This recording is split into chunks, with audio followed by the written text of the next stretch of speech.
Ito ka-coffee, hindi natin to ay naasahan. Si Rowena Guanzon, remember Rowena Guanzon, yung dating COMELEC commissioner. Parang si Harry Roque yan eh. Sa sobrang daldal yan, isa din yan sa grabing paninira kay PBBM. Kung ano-ano ang pinagsasabing masasamang salita against the Marcoses, against the First Family, against PBBM. Sobrang daming pang-iinsulto ang binitiwan ni Rowena Guanzon. Pero ngayon, nag-thank you kay PBBM. Bakit nagti-thank you?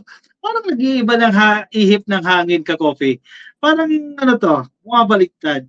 Anyway, which is good din naman para sa administrasyon. Kasi kahit papano, sige, wala na yung unity, pero kahit papano, yung dati mga bashers, ngayon, lumalapit sa gobyerno, nagiging friendly sa gobyerno. Plastic man ito, totoo man ito, kung ano man yan, magandang development din yan.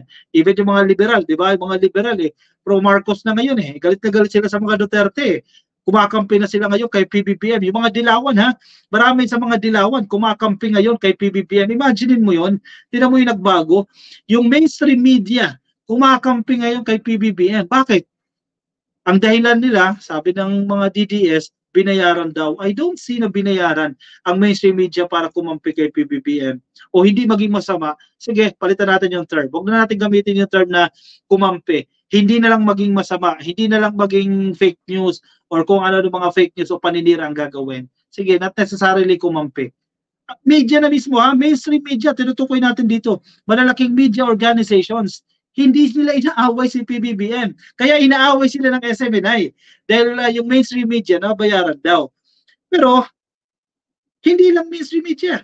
Yung mga dilaw nagbabago din. Isang patunay dito, exhibit 1 natin ditong si Guanzon. Pero mo, kung ikaw ay galit na galit, todo bash ka kay PBBM noon, hindi ka magpapasalamat. Magiging masaya ka lang dahil natanggal itong si Cardema dyan sa National Youth Commission, pero you will never say thank you kay PBBM. Kung walang pagbabago sa iyo, kung walang character development, kung paninindigan mo yung pagiging bastos mo sa administrasyon, hindi mo gagawin yan.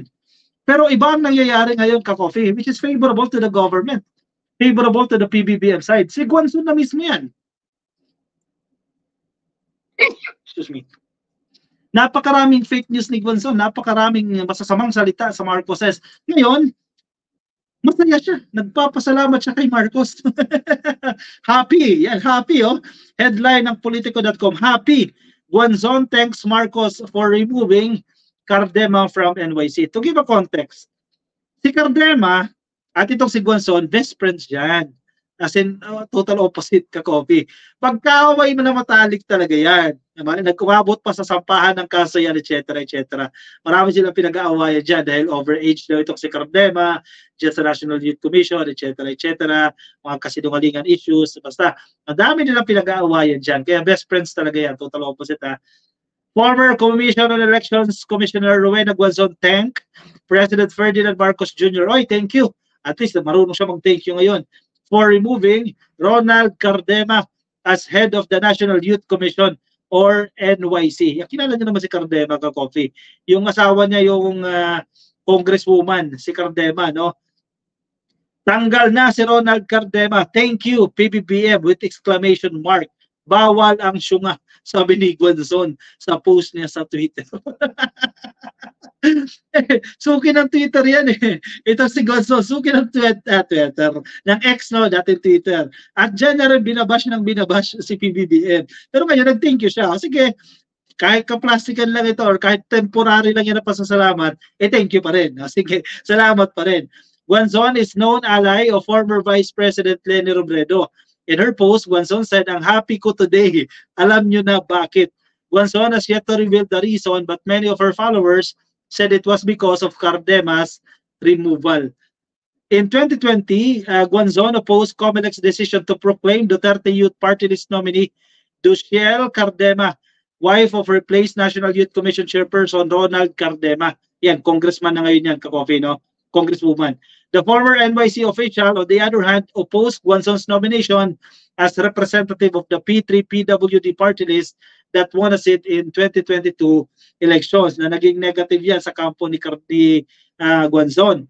Last Thursday, the Presidential Communications Office, or PCO, announced that Cardema was replaced by Joseph Francisco Ortega, an official of the Department of Tourism. Ano sa tingin ninyo? Sincere ba sa pagpapasalamat itong si Guanzon? Ako, sa tingin ko naman, in this case, sincere siya na nagpapasalamat siya kay PBBM. Dahil kaaway ng matalik itong si Cardema. Kumbaga, tinik yan sa akin, pikon na pikon ako dyan eh. Yan nasa isip siguro ni Guanzon eh. Pikon na pikon ako dyan kay Cardema at buti na lang natanggal. So, feeling ko, ganyan yung nasa isip dyan ni Rowena Guanzon. Kaya siya nagpapasalamat ngayon. Ano sa tingin ninyo dyan? Na-mention din sa balitang ito na malinaw na si Guanzon ay ally ni dating Vice President Leni Robredo. So ano gusto mong ipahiwatig niyan? Na yung mga kaalyado ni Leni na kay PBBM na. Pro-PBBM na. Ano? Lako, lalo magagalit ang mga DDS niyan. Mababawasan sila ka-coffee. Kasi yung mga dilaw, mga liberal, kakampi sa gobyerno. Nako, halo. Gina naman yung mga yan. Kung ano-ano na naman ang bash na gagawin nila yan kay PBBM. At tuluyan na silang matatabunan. Hindi na sila makakapagpanalo ng mga congressman, makakapagpanalo ng senador. Dahil nandiyan yung ticket ng administrasyon. O sige, 12 lang naman kukunin natin bago ng senador eh. O ticket ng administrasyon, 12. O sabihin na natin ang lumusod dyan, 8. O sige, may 4 pang bakante. O, yung liberal, may lulusot pa rin dyan. Mga kalyado na Risa Ontiveros. So, tingnan natin kung may lumusot sa kampo ni Digong. Kaya gagalit yan. Itong mga DDS dahil parang pinagkakampihan daw sila. Parang pinagtutulungan sila ng administrasyon at ng mga liberal o ng mga dilawan. Nako po, kaya sige na, sa inyo na yan. Sabi nyo, kayo yung legit na oposisyon. Kasi pinaglalaban nila yan eh. Inaaway nila yung Liberal Party kasi sabi nila kami ang legit na opposition. Sabi ng Liberal, hindi kami yan. Fake kayong opposition. Sinasabi doon sa grupo ng mga DDS. O sige, sa inyo na yan. Kayo na ang legit na opposition. O 8 diretso, kung ano man yan. Hindi kayo mananalo dyan. O sige, ano say ninyo dyan? Sige, basa tayo na yung mga comment dyan ka-coffee. Political mama, Guanzon is Guanzon. Huwag kalimutan pambabastos niya kay PBBM. Exactly. Political mama. Ako, never ko makakalimutan yan. Yung pang-iinsulto niya. Pero in this case, exhibit lang siya ka-coffee. Isa siyang halimbawa na yung mga dating bashers ngayon ay lumalapit sa gobyerno. Character development pa ang tawag natin dyan. Nagbabago. Jonas Gonzalez, PBBM is unity team. Thank you. You bring the country one and bring our country strong and peaceful, sabi ni Jonas Gonzalez. Except siguro yung mga Duterte, mga DDS, kasi gusto nila sila mag-control eh. Hayaan natin yung mga yan. Gusto naman nila agawin yung administrasyon eh. Ako, maghintay kayo sa panahon nyo. Sterling Sanding, oy, thank you so much sa yung pa-super sticker. Sterling Sanding. Shoutout po sa inyo. Nandiyan po sa Canada. Till now, bastos pa din si Guanzon. Mahirap-hirap naman magbago yan ka-coffee. Ayan, malakas si VP Sara, sabi ni Severino ang Klaus. Sige, patunayan nyo talaga kung malakas. Sige nga, sa 2025, ipanalo mo lahat ng mga i-endorse niyang senador. Kung totoong malakas yan. Kay Mikenz Zoli, I think she's sincere ka-coffee. Kaya ka-coffee, ang mga kakamping sa Liberal Party is pro-admin ngayon. Kasi nakita nila kung gaano ka-professional at kabait ang ating Pangulo. Agree ba kayo? Agree. May mga kaibigan ako mismo, liberal, ka-coffee. Mga classmate ko nung nasa college, mga liberal. Sabi nila, gusto nila si PBBM ngayon as compared kay Digong. May mga nagsasabi din naman, though huwag kayo mai-insulto, no? Sinasabi nila, masyado kasing mababa yung standard na iniwan ni Digong. So kahit sino ang pumalit sa kanya, mas magiging maganda yung performance. Kasi below standard yung iniwanan ni Digong. Yun ang sinasabi nila. Oh, mga liberal yung mga yan, ha? Wala na talaga. Laos na talaga itong mga Duterte. Laos na talaga. Hindi nalulusot yan. Bash pa more. May isog rally pa more. Ayan, TYT gas. Oy, ano yan? Malakas ang saltik ni Sarah. Entitled lang ka-coffee. Kat Lucido, good evening ka-coffee. Watching from Land Down Under. Happy viewing po sa inyo. Hermi Sahagun. Oy, still BBM. Correct. Oy, Bet Mike, you smile. Oh, thank you. Ang daming generous ngayon. Sinendan tayo ng super sticker ng Jaja sa Japan kay Miss Bet. Bet, make you smile. Thank you, Miss Bet. You made me smile. Oh, thank you. Bayan ni Juan, Pangulo ang grupong Duterte at hindi hindi pala Pangulo, Panggulo, yan, paglilinaw ha, Panggulo ang grupong Duterte at hindi opposition party, tahimik ang tunay na opposition ngayon. Kasi nakikita na may maayos ang gobyerno ngayon. Exactly, yung mga liberal din nagsasalita, nakikita nila maganda yung development, makikita nila maganda yung performance. Itong mga DDS lang, kaya nanggugulo yan, kasi gusto nilang agawin kay PBBM yung administrasyon. Gusto nilang po si Inday. At si Harry Roque mismo nagsasabi niyan. Dapat daw mag-assume na si Inday Sara Duterte. Umupo na siya ngayon. Mag-acting president na raw siya dahil may sakit daw si PBBM. Yung addiction daw. Sakit daw ni PBBM yan. Dapat mag-assume na raw itong si si Inday Sara Duterte. Ay nako, ewan ko sa inyo.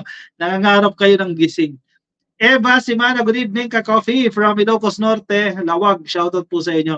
Joselito Amigo, good evening from Saudi Arabia. Happy viewing po sa inyo. Kay Green Mangoes, kahapon inulan ng rally sa Liwasan, hindi naman sila pinapansin ng mga tao, sabi ni Green Mangoes. Exactly, baka mga ano nga lang yan eh. Mga naghihintay dyan sa Liwasan, di ba? May terminal kasi ng bus dyan eh. Mga naghihintay lang yan, yung mga tao doon. Naghihintay lang yun na dumating yung bus. O yung iba, naghihintay na dumating yung mga sasakyan nila o mga sundo nila. Kaya medyo dumami-dami yung tao dyan sa Liwasang Bonifacio. Yung iba, mag-aalisan na. Kaya nakakatawa si Harry Roque. Nagmamakaawa na wag mo nang umalis itong mga tao na to. Kasi wala nang audience eh. O, doon sa mga tao na nakita nyo, mga tao pa nila yun. Mga kakampi pa nila yon, mga advanced team pa nila, social media team pa nila, etc. etc. Diba? Daisy's Kitchen, new subscriber here. Dan na din po, ka-coffee. Oy, thank you. May mga bago tayong ka-coffee na dito sa atin nakaantabay, no?